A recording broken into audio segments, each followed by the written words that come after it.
अध्याय 1 श्लोक है 31वां, जिसमें अर्जुन भगवान श्री कृष्ण से कह रहे हैं, क्योंकि उन्हें वहां पे जाके उनके शरीर को अच्छा नहीं लग रहा, उनके मन को अच्छा नहीं लग रहा, सारे के सारे उनके अपने खड़े हुए हैं। तो 31वें श्लोक में वो बताते हैं, कहते हैं कि भगवान मुझे तो ऐसा लगता है कि इतने सारे जो अपने हैं इन सबको मार के, इन सबका वध करके फिर मैं राज्य पाऊं, इसमें तो मुझे कोई अच्छाई दिखाई नहीं देती है। इससे अच्छा तो मैं एकांत में वास करूंगा। ऐसा वो भगवान श्री कृष्ण से कह रहे हैं अर्जुन। वहां पे जाके उनकी मनोस्थिति बदल रही है। देखिए, ये सारी स्थितियां बता रही हैं कि अब जो गीता का जो ज्ञान है उसकी पृष्ठभूमि किस हद तक पहुंच चुकी है। भगवान अब धीरे धीरे समझ रहे हैं। भगवान तो जानते ही थे खैर अपने भक्त की मनोदशा, लेकिन अर्जुन जैसा योद्धा अपने मनोदशा को इस तरह से भगवान के सामने रख रहा है, भगवान से बता रहा है कि अब वो एक योद्धा की तरह नहीं, एक आम इंसान की तरह, एक भक्त की तरह से बोल रहा है कि देखिए भगवान, क्या होगा इन सबको मार के, जो सारे सारे मेरे अपने हैं, सारे के सारे भाई बंधु हैं, रिश्तेदार हैं, नाते संबंधी हैं उसके सारे के सारे। तो इन सबको मार के, इन सबका वध करके ऐसा राज्य अगर मिल भी गया तो ऐसे राज्य की क्या इच्छा, क्या अभिलाषा, या उसमें राज्य करने का क्या मतलब। ऐसा वो 31वें श्लोक में भगवान श्री कृष्ण से बता रहे हैं अर्जुन। अध्याय 1 गीता का श्लोक है 32, 33, 34, 35। इसमें जो अर्जुन है वो कृष्ण भगवान से कहते हैं कि हे मधुसूदन, मैं जो जितने भी मेरे सगे संबंधी हैं वो सारे के सारे तो यहाँ पे उपस्थित हैं, चाहे मेरी तरफ हो चाहे कुरुओं की तरफ हो। मेरे सगे संबंधी, मेरे पितृगण, गुरुगण, मेरे साले संबंधी अपने प्राण, अपना धन, सब कुछ न्यौछावर करने के लिए तत्पर हैं, सब कुछ मर मिटने के लिए तत्पर हैं। ये बताइए कि इन सबको मार के मैं क्या हासिल करना चाहूँ। अगर इन सबको मार के अगर मुझे देवलोक भी मिले, अगर मुझे स्वर्गलोक भी मिले, तो मुझे तो वो भी नहीं चाहिए। तो इस पृथ्वी लोक के तो क्या कह दें कि मैं इसे चाहूँगा।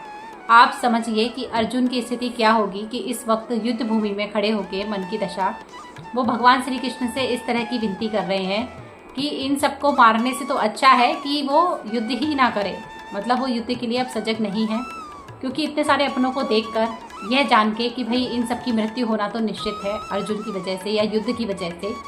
तो वो कहते हैं कि चाहे मुझे स्वर्ग ही क्यों ना मिले इनको मार के, तो भी मुझे ऐसा स्वर्ग नहीं चाहिए, ऐसा लोक नहीं चाहिए, तो ये तो फिर भी पृथ्वी लोक है। इस तरह के विचार उनके मन में आए हैं और वो भगवान श्री कृष्ण से इन विचारों के बारे में भगवान श्री कृष्ण से चर्चा कर रहे हैं, उन्हें बता रहे हैं। गीता का अध्याय 1 श्लोक है 36वां। अब जब अर्जुन इस तरह से भगवान श्री कृष्ण से बातें सारी बता रहे हैं, अपनी मन की स्थिति बता रहे हैं, तो आगे के श्लोक में वह उनसे कहते हैं कि यदि हम ऐसे आतताइयों का वध करें तो क्या हमें पाप नहीं चढ़ेगा। देखिए, अर्जुन को पता है कि सारे के सारे अधर्मी हैं, आतताई हैं। अब आतताई का मतलब क्या होता है। देखिए, आतताई 6 प्रकार से बताए गए हैं कि 6 प्रकार के लोग किस तरह से आतताई होते हैं। एक होता है विष देने वाला, किसी भी तरह का जहर विष देने वाला आतताई होता है। घर में आग लगाने वाला भी आतताई होता है। घातक हथियारों से आक्रमण करने वाला या घातक हथियारों से वार करने वाला आतताई होता है। चौथा है धन लूटने वाला भी आतताई होता है। यदि किसी के कोई संपत्ति को लूटे किसी भी तरीके से, तो वो भी आतताई की श्रेणी में आता है। 5वां है किसी की भूमि हड़प करने वाला, जैसे कब्जा वगैरह मार लेते हैं, उसे भी आतताई कहते हैं। और पराई स्त्री पर नजर रखने वाला या उसको लूटने वाला या उसको उठा के ले जाने वाला, उसका अपहरण करने वाला। तो इस तरह के 6 प्रकार के आतताइयों को मारने से कभी भी पाप नहीं लगता, ऐसा वैदिक के हिसाब से बताया गया है कि भाई, क्योंकि जो क्षत्रिय होते हैं उनका काम जो होता है वो होता है युद्ध लड़ना, क्षत्रियों का राज करना, युद्ध लड़ना, यही काम होता है। तो पिछले श्लोकों में कि बेशक जो अर्जुन था उसे ये सब राजपाट नहीं चाहिए, लेकिन अगर वो राजपाट नहीं लेगा तो वो क्या करेगा, क्योंकि उसके पास दूसरा तो करने के लिए तो कोई कर्म था नहीं। तो उसके कर्म के हिसाब से उसे राज्य चाहिए। अब राज्य उसका जो भाई है वो तो उसे दे नहीं रहा जो उसका हिस्सा बनता है, तो उसे तो आखिरकार अपना राज्य जो लेना है, तो वो फिर युद्ध की एक ही जो लास्ट का ऑप्शन बचता है, उसके लिए लास्ट का विकल्प बचता है कि वो युद्ध भूमि में युद्ध लड़के ही अपना राज्य ले सकता है। जिस तरह से आजकल कोर्ट कचहरी में लोग मामले में जाके अपने हिस्से की मांग करते हैं, तो उस प्रकार उस समय युद्ध जैसी चीज़ें थी क्षत्रियों के लिए कि भाई युद्ध करो और अपनी चीज़ अपनी हासिल कर लो, अपनी चीज़ छीन लो अपने सामर्थ्य के हिसाब से। तो यहाँ पे अर्जुन यही कह रहा है कि इस प्रकार के आतताइयों को का वध करते क्या पाप चढ़ेगा, क्या ये उचित होगा, ये सारे प्रश्न वो भगवान श्री कृष्ण से पूछ रहा है। गीता का अध्याय 1 श्लोक चल रहा है 37 और 38वां। अब इसमें जो अर्जुन है वो कह रहे हैं कि इस तरह से मारकर या इस तरह से राज्य पाके मुझे क्या ही मिलेगा। और साथ में वो भगवान से कहते हैं कि हे जनार्दन, यद्यपि लोभ से और अभिभूत चित्त वाले लोग अपने परिवार को मारने तथा मित्रों से द्रोह करने में कोई उन्हें दोष दिखाई नहीं देता है, क्योंकि जैसे सामने दुर्योधन है, उसे ये सब काम करने में बिल्कुल भी उसे हिचक नहीं हो रही है। वो युद्ध के लिए आ गया है, मारने के लिए आ गया है। लेकिन जो अर्जुन है वो ये सब कामों को अधर्म समझ रहा है।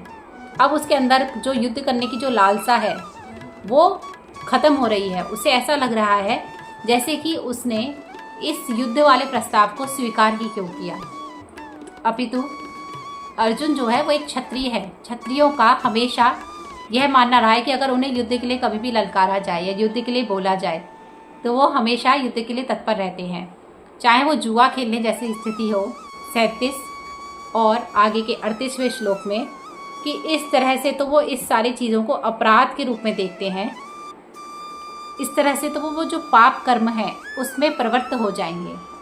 वो इस सारे प्रकरण को बता रहे हैं कि ऐसे अपने को मार के, अपने संगत संबंधियों को मार के तो उन्हें क्या ही हासिल होगा, इससे तो उल्टा उन्हें पाप ही लगेगा। और वो कहीं ना कहीं मन में युद्ध न करने का कहीं ना कहीं मन में अपने सोच रहे हैं कि इससे अच्छा तो मैं युद्ध ना करूं, क्योंकि अभी युद्ध शुरू हुआ नहीं है। युद्ध की भूमि में ही सब लोग हैं। युद्ध की भूमि के बीच से ही उन्हें यह सब कुछ आभास अपने मन के अंदर लग रहा है और वो भगवान श्री कृष्ण से इस तरह के वार्तालाप कर रहे हैं। 39वें श्लोक में, अध्याय 1 का 39वां श्लोक, उसमें अर्जुन कह रहे हैं भगवान श्री कृष्ण से कि अगर कोई अपने ही कुल का नाश करे, क्योंकि कहीं ना कहीं उसके संबंधी उसके कुल वाले हैं, तो वह भगवान से कह रहा है कि भगवान अगर कोई अपने ही कुल का नाश करे तो उसके आगे वाले जो लोग हैं क्या उनको उसका पाप नहीं लगेगा।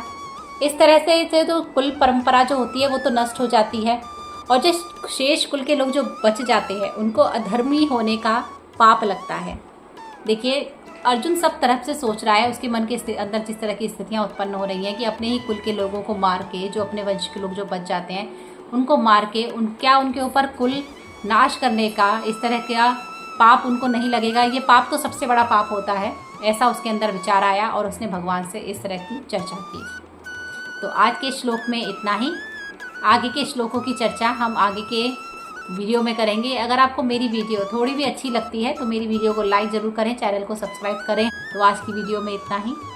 आपको अगर वीडियो अच्छी लगी है तो चैनल को सब्सक्राइब करें, वीडियो को लाइक करें। राधे राधे।